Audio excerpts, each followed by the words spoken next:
What's up? What's up? How you guys doing? This is the Smith & Wesson Model 36. Oh, got a cut today.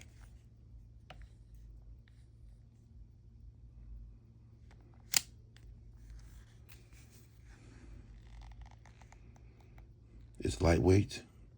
It's very good for concealment.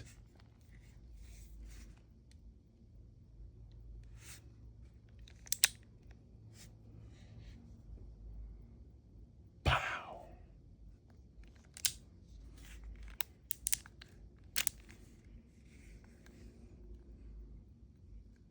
It's J-frame as well.